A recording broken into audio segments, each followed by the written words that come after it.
বলবেন, আপনি বলেন হচ্ছে মাইকটা দেন। হ্যাঁ বলেন, এই যে মাইকটা ধরেন।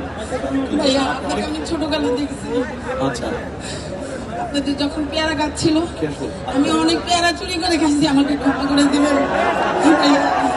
ওটা আমি তখন ছোট ছিলাম, আমি এই জায়গার স্থানীয়, মিরপুরে আমার বাড়ি, আচ্ছা। আমি ভোটার, আচ্ছা আমার এই জায়গার স্থানীয় ভাই। আচ্ছা। আমার ভাইয়াকেও চিনি, পারভেজ পাটারি আমার ভাই, আপনার বন্ধু ছিল। এত বছর পরে হয়তো যোগাযোগ নাই ভাই, আমি দুঃখের সহিত আপনাকে বলতে চাই আমরা অনেক অপেক্ষা করছি আপনাদের জন্য, কিন্তু আমি কখনো ফেজ হইনি, ভালোবাসছি।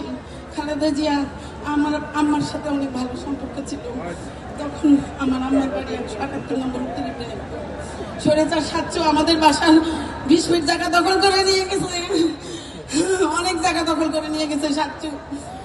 আমি এখন বলবো, বুক খোলায় বলবো, কারণ সাচ্চু আমাদের প্রতিবেশী আওয়ামী লীগ ছিল, আমাদেরকে 17 বছর চালায় মারছে, আমার ছোট ভাইকে জেলে নিছে, আমার মেজো ভাইকে জেলে নিছে। সবাইকে জিজ্ঞেস করার নাম বলছি, এই সাচ্চু অনেক কিছু করছে, আমাদের 20 ফিট জায়গা 178 নম্বরের অনেক জায়গা দখল করে নিয়ে গেছে।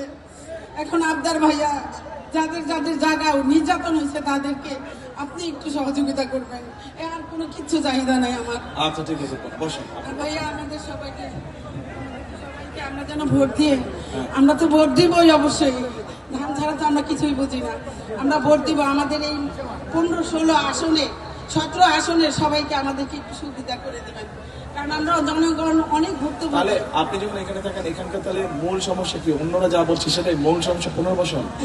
আচ্ছা ঠিক আছে, আচ্ছা ওকে। আর শুনেন এই বোন, আপনি আপনার যেখানে থাকেন ওখানে তো অল্প একটু জায়গা আছে না? বাড়ির উঠানে জায়গা নেই? অল্প একটু জায়গা? 12 কাঠা ছিল জায়গা, 3 কাঠা নিয়ে গেছে। আচ্ছা, যেটুক জায়গা আছে ওখানে পেয়ারা গাছ লাগাবেন, পেয়ারা হলে আমাকে এনে দিবেন। ঠিক আছে, ওই পেয়ারা যেটা খাইছেন আমার গাছ থেকে নিয়ে আমাকে 2টা পেয়ারা দিয়ে যাবেন, ঠিক আছে? গাছ লাগাবেন আপনি।